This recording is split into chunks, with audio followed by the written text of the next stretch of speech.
આજે પૌવા કરતાં કંઈક હટકે બનાવવું હોય તો મમરાની આ રેસીપી જરૂરથી ટ્રાય કરજો. Hello friends, welcome to kitchen art. શું ફ્રેન્ડ્સ, મમરામાં લીલા વટાણા નાખીને શું તમે ક્યારેય કોઈ રેસીપી ટ્રાય કરી છે? તો આજે આપણે એકદમ સરસ, ટેસ્ટી અને ચટાકેદાર આ રેસીપી બનાવીશું. આમ તો પૌવા કરતાં પણ આ રેસીપી ઝટપટ બની જાય છે અને આટલી ટેસ્ટી લાગે છે કે વાત ન પૂછો. પેટ ભરાશે પણ મન નહીં. તો ચાલો બધી ટ્રીક અને ટિપ્સ સાથે આજે આપણે એકદમ યુનિક નાસ્તો બનાવીશું જે બધાનું ફેવરેટ બની જશે. રેસીપી સારી લાગે તો લાઈક અને શેર કરજો. મારી ચેનલ ઉપર નવા હોય અને મારી ચેનલને હજુ સબસ્ક્રાઈબ ન કરેલ હોય તો સબસ્ક્રાઈબ કરી બાજુનું બેલ બટન દબાવવાનું ભૂલશો નહીં, જેથી કરીને તમને મારા નવા વિડીયોનું નોટિફિકેશન મળતું રહે. તો અહીંયા સૌથી પહેલાં આપણે દાળિયા લેશું. તો આ દાળિયામાંથી આપણે ફોતરા કાઢી લેશું અને ફોતરા કાઢ્યા પછી તેને મિક્સર જારમાં લઈ લેશું. તો મેં અહીંયા નાની એક વાટકી જેટલા દાળિયા લીધેલા છે અને દાળિયાને આપણે ક્રશ કરી લેશું અને પાવડર ફોર્મમાં રેડી કરીશું. તો અહીંયા આપણે દાળિયાનો ભૂકો રેડી કરી લીધો છે. હવે આપણે મમરા લેવાના છે અને મમરાને પલાળવાના છે. તો તમે મમરાને કઈ રીતે પલાળશો? તો અહીંયા આપણે એક સરસ મોટું વાસણ લેવાનું છે અને આ વાસણમાં આપણે પાણી લેશું.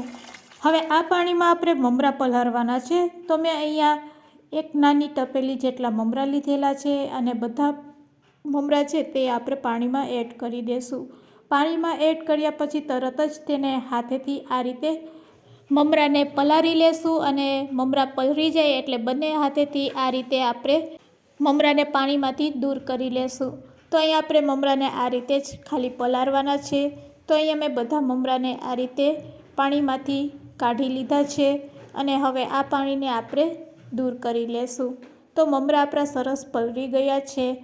મમરાને પલાળ્યા પછી હવે આપણે જઈશું ગેસ તરફ અને ગેસની ફ્લેમ ચાલુ કરી પેનમાં આપણે એક મોટી ચમચી જેટલું તેલ ગરમ કરીશું. તેલ ગરમ થાય એટલે તેમાં જીરું અને રાઈ એડ કરશું. સાથે એડ કરશું લીમડાના પાન 5 થી 6 નંગ. સાથે હવે સમારેલું લીલું મરચું એક એડ કરશું. આ બધી વસ્તુ એડ કર્યા પછી થોડાક ફુદીનાના પાન પણ એડ કરશું સમારીને અને સ્પેચ્યુલાથી હલાવી લેશું. હવે તેમાં આપણે થોડાક વેજીટેબલ્સ એડ કરશું. તો તમારી પાસે ફ્રીજમાં જે પણ વેજીટેબલ્સ હોય તે તમે લઈ શકો છો. તો મેં અહીંયા ગાજર, ડુંગળી અને વટાણા લીધેલા છે. તો ડુંગળીને સમારીને, ગાજરને ઝીણું ઝીણું સમારીને આપણે એડ કરી દઈશું અને હવે આ રીતે આપણે તેને થોડીક વાર સાતરી લેશું. 2 મિનિટમાં જ સરસ તે સતરાઈ જાય છે. તેલમાં સાતર્યા પછી તેમાં આપણે મસાલા એડ કરવાના છે. તો ડુંગળી થોડીક સોફ્ટ થાય ત્યાં સુધી આપણે તેને સાતરી લેશું. હવે આપણી ડુંગળી સરસ સોફ્ટ થઈ ગઈ છે. આ સ્ટેજ ઉપર આપણે એક મીડિયમ સાઇઝનું ટમેટું ચોપ કરીને તેમાં એડ કરી દઈશું.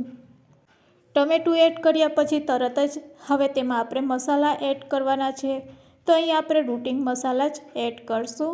સ્વાદ મુજબ મીઠું, અડધી ચમચી લાલ મરચું પાવડર, ચપટી હળદર અને અડધી ચમચી ધાણા જીરું પાવડર.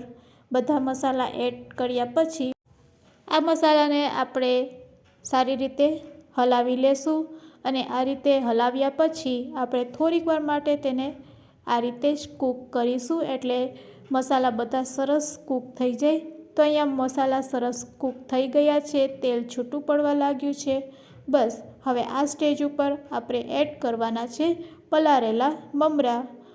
તો છે ને પૌવા કરતાં પણ એકદમ સિમ્પલ અને ઝટપટ બની જાય તેવી રેસીપી.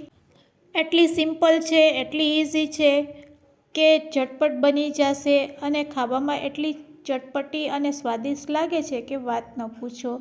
બસ હવે આપણે મમરા છે તે એડ કરી દઈશું. મમરા એડ કર્યા પછી તેમાં આપણે દાળિયાનો પાવડર એડ કરી દઈશું. દાળિયાનો પાવડર એડ કર્યા પછી તેમાં એક લીંબુનો રસ એડ કરી દઈશું. લીંબુનો રસ એડ કર્યા પછી ઉપર આપણે કોથમીર સ્પ્રેડ કરીશું. બસ હવે આ બધી વસ્તુને આપણે સારી રીતે મિક્સ કરી લેશું. તો આ રીતે આપણે સૂકી ભેળ બનાવીશું અને આ સૂકી ભેળ છે તે મુંબઈની ફેમસ ભેળ છે. તો જો તમે મુંબઈની ફેમસ ભેળ ક્યારેય ટ્રાય ન કરી હોય તો એકવાર આ રીતે ચોક્કસથી ટ્રાય કરજો. ખાવામાં એટલી ટેસ્ટી અને ચટાકેદાર લાગે છે કે વાત ન પૂછો. તમારું પેટ ભરાઈ જશે પણ મન નહીં ભરાશે. તો અહીં આપણી ભેળ છે તે બનીને રેડી થઈ ગઈ છે. ગેસની ફ્લેમ આપણે બંધ કરી દઈશું. આ ભેળને તમે ગરમ તેમજ ઠંડી સર્વ કરી શકો છો. ચાલો ટેસ્ટ કરીને પણ જણાવું છું કે આપણી ભેળ કેટલી પરફેક્ટ બની છે. વાવ ફ્રેન્ડ્સ, ખૂબ જ સરસ તૈયાર થઈ છે. તો ચાલો હવે તેને કઈ રીતે આપણે સર્વ કરીશું તે પણ આપણે આગળ જાણીશું. તો તેને સર્વિંગ પ્લેટમાં આપણે કાઢી લઈએ. આ ભેળને સર્વિંગ પ્લેટમાં કાઢ્યા પછી તેના ઉપર થોડીક સેવ અને થોડીક કોથમીર તેમજ લીંબુ સાથે તેને સર્વ કરવાની. તો ફ્રેન્ડ્સ, આજની રેસીપી તમને કેવી લાગી તે મને કમેન્ટ્સમાં જરૂરથી કહેજો. રેસીપી સારી લાગી હોય તો તમારા ફ્રેન્ડ્સ, મિત્ર અને ગ્રુપમાં શેર કરવાનું ભૂલશો નહીં. વિડીયોને એન્ડ સુધી જોયો હોય તો એક લાઇક જરૂરથી આપજો. મારી ચેનલને સબસ્ક્રાઈબ ન કરેલ હોય તો સબસ્ક્રાઈબ જરૂરથી કરી લેજો. Thanks for watching. ફરી મળીશું એક આવા નવા જ વિડીયો સાથે.